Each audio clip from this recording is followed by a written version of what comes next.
Gay men and straight men are not so different under the hood. This work has a barrier around it. We have received criticism that it looks gay. Well, anything to do with a man celebrating men or celebrating masculinity is going to look gay in today's modern culture.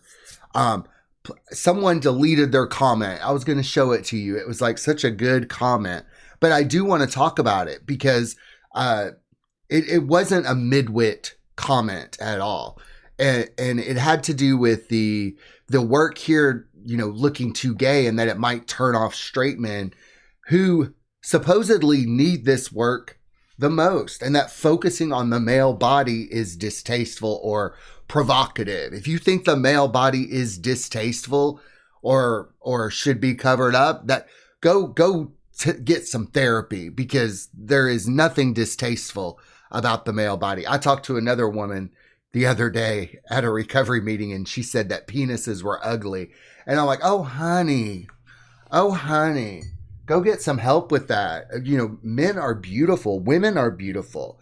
I don't think any part of a woman or a man is ugly. I may not want to fuck a pussy, but I could definitely appreciate the beauty of it, even if it's not my thing. And I think that's fair because I can look and understand why a straight man would want to have sex with a woman. I'm like, yeah, go for it. Get that poonie. Get that go for it. I understand that a man's desires are deep rooted and what he likes to have sex with is his. And you can't really fuck with that. You can't really fuck with what turns a man on. And we'll get into that more in this video. But some people worry that celebrating male beauty, male intimacy, and male embodiment is somehow dangerous. But let's be clear. This work is not for everybody. It cannot turn a straight man gay. It is not conversion in reverse. It is not recruitment. It is an invitation into deeper embodiment and brotherhood. It will likely resonate most with men who are already spiritually curious and sexually adventurous. Men who are not afraid to question identity and conditioning. In today's climate, any work that openly celebrates men, their bodies, their desire, and their bond with one another will be controversial. That controversy does not mean it is wrong. It means it is touching something we have been taught to fear. Like, one of my techniques is to really listen to men and as they tell me what turns them on. And I say, go for it. Go hard. Let me know. Just go for it. And I'll share with you. So we don't have to be ashamed of the things that turn us on. And I have been in situations with many straight men in my life that turned sexual. There's a movie, it's a movie out of Argentina. It's called The Astronaut Lovers.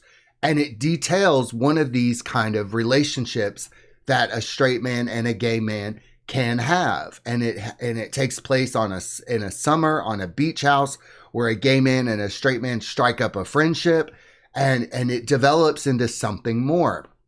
And it really does illustrate how there are times and seasons in a man's life where he might, whether he's straight or he might have a relationship with another man.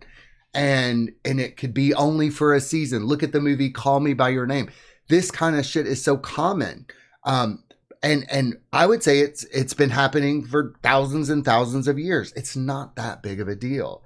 A man having a sexual encounter with another man does not make him gay. And I'm going to get into how this work seeks to kind of remove those labels. We talk about sex and sexuality in this work because we feel it's the most direct route to remembering the masculine in its rawest, most primal form. The masculine awakening goes hand in hand with a sexual reawakening. We will continue to state that your father should have taught you this. You should have learned this when you were a young adult. You should have learned this. And I would say that a lot of the problems in our culture and society are because this information was not taught. This information, like shame around sexuality and stuff was allowed to metastasize. And the suppression turns into addictions and violence and crime and all this kind of stuff. I see it so clearly now. But because your father didn't teach you this, And because the elders of your tribe didn't teach you this, there might be some things going on with all men in this regard. I know it was for me. I lived in small towns my whole life. I moved to Nashville, which was a small town, but I moved to Chicago because I wanted to be myself. I wanted to be gay without shame. And I was gay without shame. I'll tell you that. But I also uncovered a whole other range of things that were going on with me. So all men are pretty much the same under the hood.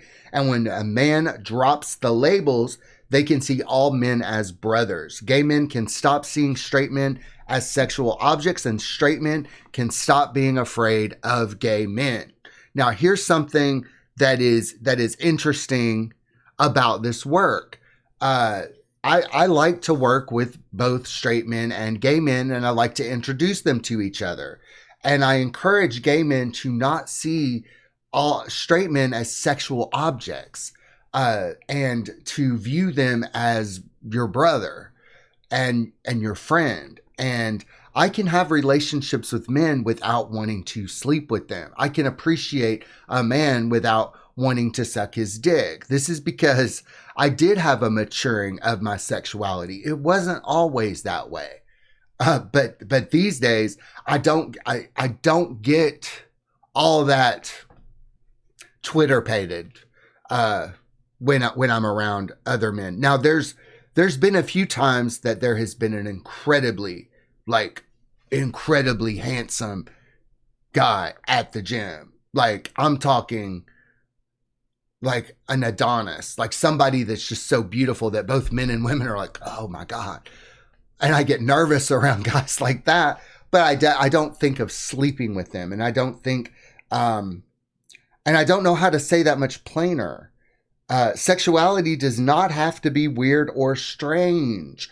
All men and women have to navigate unwanted sexual advances from each other. And men and women, if you're out there, you have probably made unwanted sexual advances to other people. So this work does not force men to confront anything that they are not ready for, but it can trigger and mirror things back to you. If a man is not honest, open-minded, and willing, this work can have a destructive effect. It really can. It had a destructive effect on me. But I had the tools and the resources for it to not be so destructive for me. So for men who are afraid of doing this work, and women who are afraid of men doing this work, like, you learn how to set boundaries here. You learn how to put your needs first. And there, I'm invariably going to get accused of grooming people, or trying to get in men's pants, or trying to have sex with them, or trying to start a cult. I'm going to get those criticism and accusations. And to those I say, if I did make an unwanted sexual advance to a man, is it me trying to get him to say no? Is it me trying to get him to set a boundary? So this work is complex. This work is, it'll trigger you. And usually when something gets triggered in someone I'm working with, I'm like, well, if you ever start to have negative feelings about me, please discuss it with me. Just please discuss it with me. Or talk to my husband, or talk to somebody else that I've worked with. But if you get triggered with this work, there's something there that needs to be addressed. Many people try to avoid getting triggered. They avoid things that are uncomfortable. But that doesn't usually work out for us in the end. I want to get triggered by stuff these days. I want to see where I'm stuck. So, when we understand that gay men and straight men are essentially the same, we try to remove the labels of gay and straight. Like, I say gay, I say straight, just because that's the culture. But eventually, this work will stop labeling men at all. And it'll honor the attraction that men have for other men, and it'll honor the attraction that men have for women. But this is about you and your sexuality. And if you are a man, your sexuality your own inner sexuality might look a little gay. It might look a little gay, especially when you're hanging out with other men, or perhaps being naked with other men. Men used to be naked together all the time, and it was never any big deal until very recently. Which I think feminism had a lot to do with that, but I'm not going to get into that. So gay men and straight men are not as different as we have been taught. If you strip away the politics, the flags, the cultural scripts, and the social tension, what remains is simply men. Men with bodies, men with desire, men with insecurity, men with longing for brotherhood. The core structure is the same. The nervous system is the same. The hunger for respect and belonging is the same. The differences are real, but they may not be as foundational as we imagine. This could be controversial. So one of the more interesting cultural conversations emerging right now is the idea that sexuality might be behavior rather than identity. The concept of the homosexuality. No, wait. The concept of the homosexual as a fixed type of person is relatively modern. Thinkers like Michael Foucault argued in the history of sexuality that in the late 19th century, same-sex behavior became medicalized and categorized into a permanent identity. Before that, men might engage in sexual acts with other men without it defining their entire being. This is not about erasing gay identity. It is about questioning whether identity has become bigger than the man himself. So I do a lot of research and study on this. What if having sex with wanting to have sex with a man was a kink, like having an armpit fetish, or a fetish for panties, or having a fetish to wear a puppy mask or something like that? What if it was just a kink and it didn't have to become your whole fucking identity? What if it was just something that you like to do sexually, and in our modern culture, in our ego culture, it became medicalized. It became. Now I'm going to say this: the gay kink is the most visible and publicly condemned and celebrated at the same time. So I know that with the rise of psychiatry and psychology and asylums and all that, looking for things to be wrong with people, to medically classify that. What if a man having occasional sex with a man is not no big deal, or not? It's not even anything to fucking worry about. I mean, I've given plenty of bro jobs to straight guys, and see, there's where we get fucked up with this, because that's why these labels are just sort of failing me in this work. And in our album Mask, we don't ever use the terms gay or straight, and that's because all men can access this experience. The album Mask is a masculine initiation, and especially the 90-minute movie that we made to go along with it. You can if you're a straight guy, you can cosplay in the world of a straight man through a gay man through this movie that we made, with the imagery and the songs and all of that. I mean, I watch movies starring straight people. I like to be open-minded. There was one movie we saw called Gerontophilia, and it was about a young man who had sexual attraction to older people, like elderly people, like people who were near death. So, that's an interesting movie. That actually might be a good movie to show for a class, now that I think about it.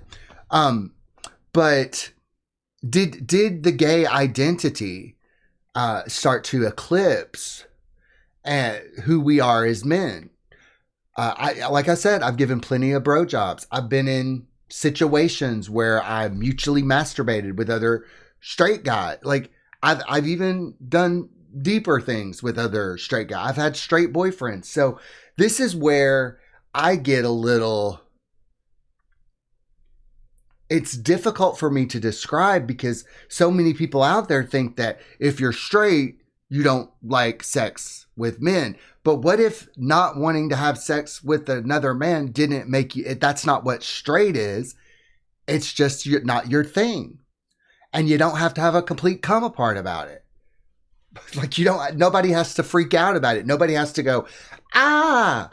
But it's very difficult to talk about um, the men who occasionally or sometimes have sex with men, even though they are romantically and primarily sexually attracted to it. Like I've had sex with women. It means so very little. And I think we can get so hung up on these labels that we miss the larger conversation that could be had. Let's say that a man has some hidden attraction to men and he gets married to his wife. His wife is homophobic and she talks about those stupid gay men and all this shit all the time. And she doesn't want to watch anything that's remotely faggy at all. And so he gets on a hookup app and he has sex with men anyway. Like you got to bring these desires out into the light. Like I've had to have conversations, difficult conversations with my husband. My husband is still attracted to women and I'm still attracted to women. Like I think this work can help you just kind of fucking remove all of those labels, because you get to a certain point in your life, you get to a certain age and you're like, all of this is crazy. Why are we doing this to ourselves? Why are we labeling people and things and practices constantly? But this is not about erasing gay identity. It's about questioning whether identity has become bigger than the man himself. Eckhart Tolle says something in his book, A New Earth, and I think it was The Power of Now. But he said that being gay can help you awaken and become more conscious unless you adopt it as an identity. Like out in the world, I rarely talk about being gay. I rarely say the word gay or straight. I consider myself a part of the brotherhood of all men. And most people can look at me and say, that dude's gay. And most people don't really give a fuck because I'm not trying to have sex with them. I'm a married man. I'm not out there trying to fuck people anymore. So men have always had sex with men. Now, no one alive today truly knows what daily life was like thousands of years ago, but history leaves little doubt that men have been having sex with men since the dawn of humanity. And there's stories of ancient Greece and Rome. Male to male sexual behavior was documented, but we really don't know how they truly felt about it because we just have fragments of culture. So there have been evidence of warrior cultures and tense male bonding that might look gay but not be actually gay, sometimes including erotic expression. Sexual behavior did not automatically create a separate social class. It was something men did, not necessarily who they were. Now, I have watched porn with other men, straight porn. Like I remember being a boy and masturbating with my other boy friends. That's kind of a rite of passage that maybe men today may not get to experience. But I turned gay. Like I was gay, but my childhood friends who did that kind of stuff with me didn't turn gay. And so there, even if there is experimentation with your sexuality, it doesn't really necessarily mean anything.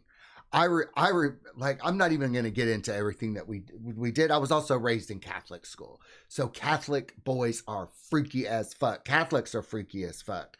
And I think you know why. But you can, if you're a man, you can experiment with your sexuality in a variety of ways. You can do whatever you want with it. It's your sexuality. If you're ashamed of some part of it, you kind of want to not feel shame about it. Any and all shame is very corrosive to the masculine container. This is not attempting to get men to accept something that is not already within them. I'll be graphic here.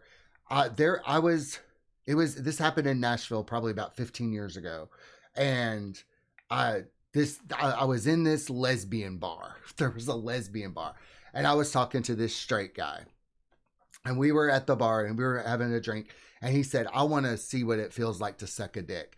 Can we go out into your car and can I suck your dick? And I'm like, sure. And so we went out into my car. He sucked my dick, and it turns out he wasn't into it. And we just kind of looked at each other. I'm like, all right, I wasn't into it either. All right. And then we went back into the lesbian bar and had Jaeger bombs. Life moves on.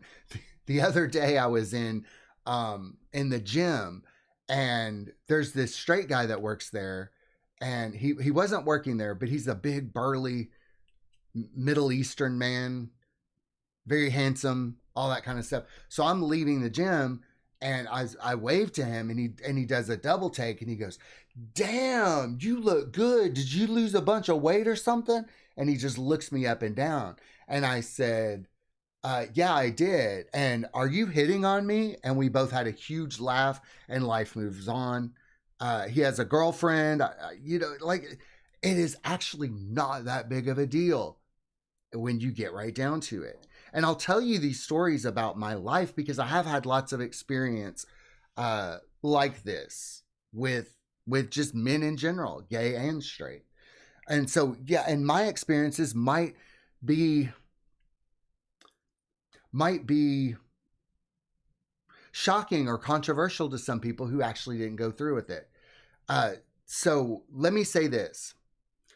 The 20th century split. Let's talk about this. In the 20th century, particularly around the 1930s and onward, urbanization, policing, and social pressure contributed to the formation of distinct gay subcultures. Gay men separated from the larger male culture out of necessity for safety and solidarity. That separation was historically understandable and even protective. But over time, it also created a fracture. Straight men over here, gay men over there, and suspicion between the two. And I would say probably the need to call a man's attraction to another man a sickness or a disease. Now, keep in mind, it was considered a mental illness until 1972. And in 1972, it got taken out of the DSM it was considered a mental illness if you were a man that had an attraction to another man.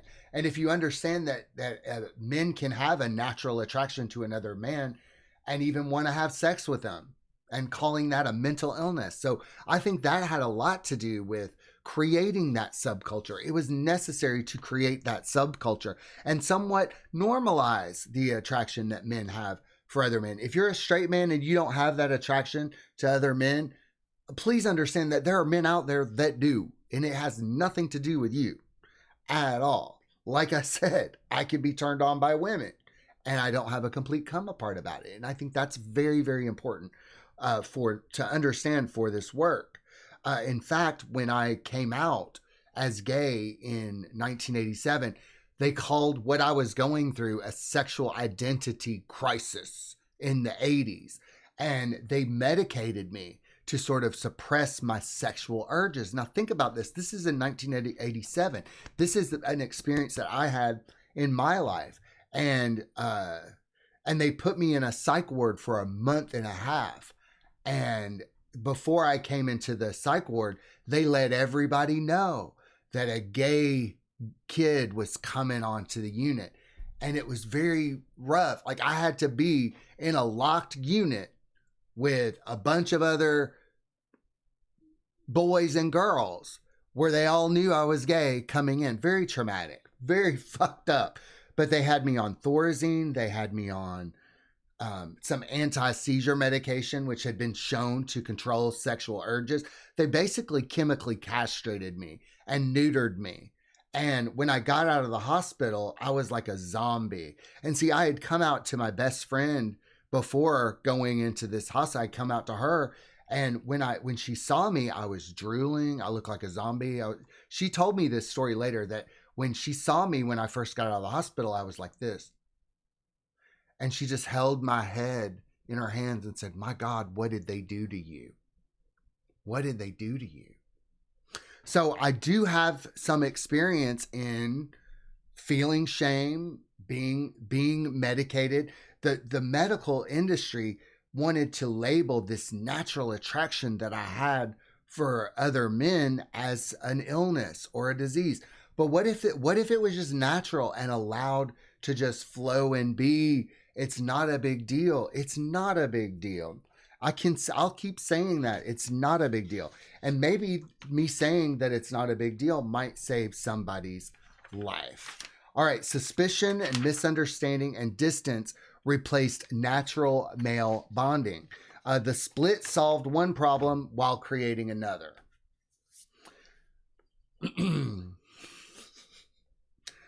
Yeah. But see, I know that the rhythm of all of this is that we're working to become more conscious. We're working to become more conscious and more loving. And I don't usually talk about homophobia all that much, but there is a lot of homophobia in the new age stuff. It is, and because people still see being gay as unnatural, that it kind of goes against the natural order or something like that. But this is what I want to talk about. Separating men into gay and straight, it replaced natural male bonding. And I think this is a lot.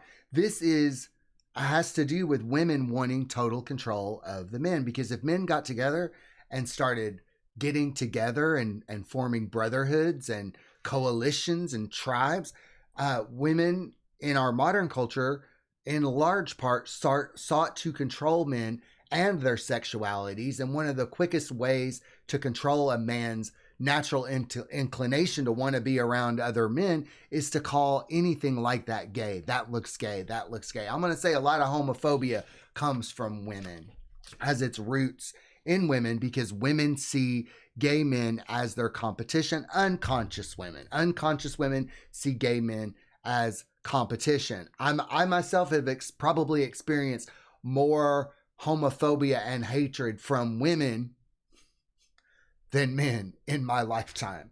And also unconscious women can be very manipulative, and they can use other men to take out their competition. An unconscious woman will get her needs met no matter who has to die, what societies have to fall, what companies fold. An unconscious woman will be laser focused on her needs, and that is good for her, but terrible for everybody else. Terrible for everybody else. So some emerging perspectives suggest that same-sex attraction may function for some men more like a kink or erotic imprint than a totalizing identity. This does not mean it is trivial, chosen, or purely trauma-based. It simply raises a question about scale. A straight man can have a strong fetish without building his entire identity around it. Yet same-sex desire often becomes the central organizing principle of a man's self-concept, whether he be gay or straight.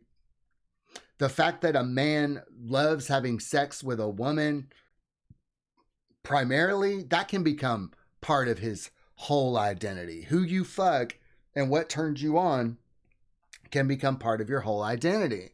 And if anything, this work will loosen that identity for straight men and for gay men, and get you to see that it's natural to be in the presence of other men without being afraid of them or without trying to fuck them.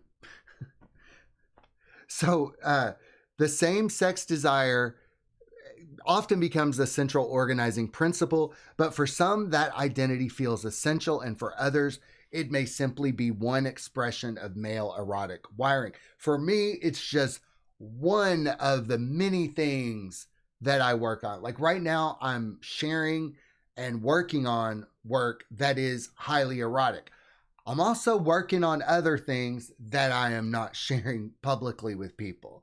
I work on a variety of different things. It's just that right now I'm working on male erotica, and we just released an album and we have to promote that album. So I'm going to keep talking about it, especially, but I am moving on in other areas, and maybe by the end of the year, We might have a different album. I think one album a year is sufficient.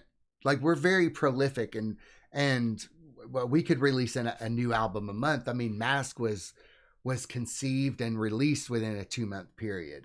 So we could probably release an album a month or more. I've already got a whole other album ready to go.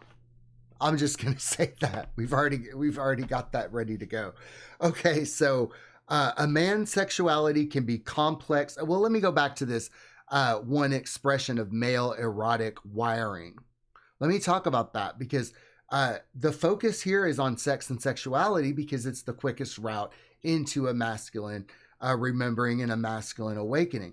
But a man can be attracted to a man and have that be a part of him. But see, here's the thing. When a man ejaculates, he's generally not interested in sex for a while, unless he's a really horny person. So sexuality cannot rule your life in this way. It cannot rule the totality of who you are. It is just a part of you, but also it's a very important part. So a man's sexuality can be complex and rooted in many layers, including attachment wounds, father hunger, shame, power dynamics, and unmet needs for affection and validation. This applies to straight men as much as gay men. Kinks often reveal the places where love or attunement was missing. They can be attempts at repair rather than signs of pathology. Instead of arguing over labels, a deeper question might be, what is this desire trying to complete, soothe, or heal? You know, and I've talked about kinks before, and that kinks have this marvelous way of tying us back to our childhood wounds and our childhood trauma. And so kinks are formed in childhood, essentially. So if being gay is a kink, was it because my father was absent or my mother was overbearing or what happened? It don't fucking matter, because now it's done. I'm a grown up now. You are a grown up, and your kinks attempt to get you to address that, and so that you can experience things in your adulthood. God is so fucking perfect. So you don't try to pray the gay away, because if you pray the gay away, you're praying the healing away. You don't shame your kinks, because the kinks are there to heal you. See, in a way, if you're ashamed of your kinks or your desires, you're ashamed of your own healing, because the kinks and the shame and all of that are signposts into where you are. Now, would there become a day when I'm so conscious that I don't desire other men sexually? Or I don't know. We'll just have to wait and see. I haven't heard of a spiritual master or anything like that completely getting rid of their desires. It's why most spiritual masters have a vice, like they smoke or they have sex, or like they have a vice, so they don't get too high and mighty. It's why I vape. You gotta have a vice to keep you grounded. So, but there's a danger of total identity. When being gay or straight becomes a full-blown identity rather than a description of behavior or attraction, it can take over the personality. It can become armor, tribe, politics, ego. The same thing happens with any identity that becomes absolute. Gay identity can take you over. Straight identity can take you over. Even masculinity itself can become a costume instead of a lived experience. The real work is remembering the man underneath the labels. I could talk another hour about that. I could. So the aim is not to erase differences, but to stop weaponizing them. A man who sleeps with men and a man who sleeps with women both struggle with shame. Both crave respect, both want belonging, and both need other men. Brotherhood requires honesty without sexual agenda and respect without suspicion. It asks men to treasure desire without shaming it, and to hold erotic energy without assuming predation. At the deepest level, they are simply men. I am a man, you are a man. If that is erotic for you, good. If it's not erotic for you, good. It doesn't fucking matter. Because I have been in situations with women that have turned erotic, even though I don't desire women. Let me tell you what happened to me. I was at a Christmas party, and I sat on a woman's lap, and she started scratching my back in a certain way. I started to get a boner, and I'm like, "Oh, honey, I need to get up." And we just had a laugh about it.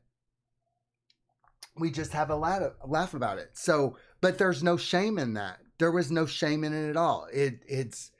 I mean, men can get turned on by anything. And if a man is in a situation when he gets where he can hold his erotic energy with another man and have it not turn sexual, have it be like, "Ooh, this is a weird sensation," that is good for you. When the erotic rises in you, it is very, very healing. And I had to learn this the hard way. I had to learn it the hard way. But here's the hard truth. Integration is difficult because conditioning runs deep. The thing is you're aiming for mastery here. You're aiming for individuation. You're aiming for integration. Leave no stone unturned. I'm continually turning over stones and going, "Oh shit, I didn't know this was here. I didn't know this was here. I didn't know this was here." Because individuation is the goal. Integration is the goal. I want to be an integrated, individuated, mature man. Not a gay man. Not a bisexual man. But a man who enters the brotherhood of all men. Where I no longer see other men as competition. Where I'm no longer suspicious of the motives of other men. And I work with people in recovery, and there have been many times that men have thought that I was trying to have sex with them or sleep with them. And I'm like, "But honey, you're not that hot. You're not my type. You're not my type. I'm trying to help you." And because I can show affection for another man, he may never have felt that affection from another man before, or he might have been hit on by another gay man. But no matter how much I assure people and men, like, "No, I'm not trying to sleep with you. I'm not trying to have sex with you. I'm not trying to groom you. My intention is to help you remember that you are a man, that help you remember your masculinity." And yeah, there might be some triggering methods that we use to get there. But it's why I don't meet with men for this work in person. It's all in their space, in their safe space. I cannot reach through the camera and make a man do anything that he doesn't want to do. If I could do that, if I had that power, if I had that power, I would be watching Chris Evans jerk off on webcam on a daily basis. I'll just put it that way. Chris Evans is my type. Henry Cavill is my type. The guys from Heated Rivalry, yeah. So if you're not those guys, I'm probably not trying to get to you at all. But here, let's wrap this video up. What if being gay or straight is not the core of who you are? What if being a man runs deeper than who you sleep with? What if the future is not further separation, but integration? Not denial of desire, but freedom from shame. The goal is not to flatten difference, but to move beyond identity, fixation, and return to something more basic, more embodied, and more honest. Men recognizing themselves in each other. And looky here, what if homophobia was a man's shame for him being a man? Look, in my experience, the most homophobic men have been the men that I will eventually see at the gay bar, or eventually, like when I was growing up, there was this guy, and he looked gay, he acted gay in high school, and so I came out to him, and he told everybody, like, he hit on me, he tried to have sex. It was awful. It was awful. But when I was in my 20s, I was on a gay porn site, and there he was. The guy that mercilessly roasted me for being gay was on a gay porn site getting fucked in the ass by another man.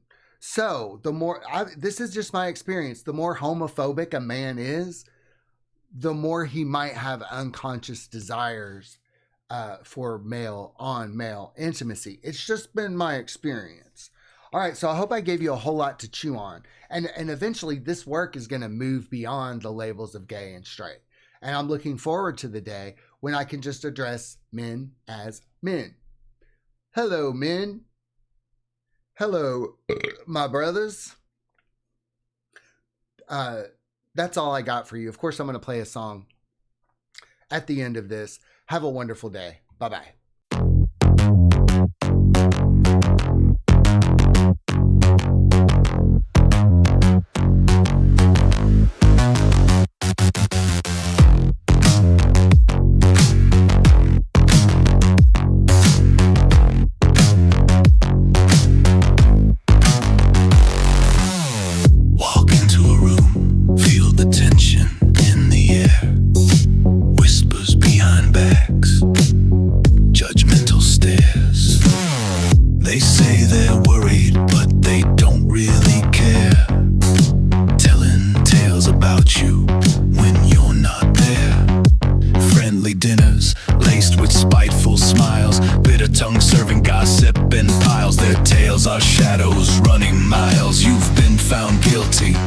Without a trial, they will snare you with rumors, paint you with lies. So don't bow down to the heartless guys. You are a phoenix, and from the ashes you'll rise above the petty games and the deadly ties, and the deadly ties. Tails spun in the fabric of deceit. Words sharp as daggers, but don't retreat. Feel in the winds of false conceit. Stay steady on the path, don't admit defeat. So your name's been tarnished, reputation at stake, a spectacle for the hungry gossip snake. And even though it feels your heart will break, the truth of your soul, your spirit, they can't break. They will smear you with rumors, paint you with lies. So don't bow down, so don't talk to doom to the heartless guys. You are a fiend, from the ashes you'll rise above the petty games and the deadly ties, and the deadly ties. They can try to burn you down in that rumor mill town. The lies are weightless, don't wear that crown. In the eye of the storm, you'll drown if you conform. In the face of a smear campaign, just don't back down and say smear me around. Smear me around. Smear me around. Draw my name across the town. Smear me. Smear me around. Smear me around. All around. Spread my name across the town. Smear me. Smear me around. Please smear me. Smear me around.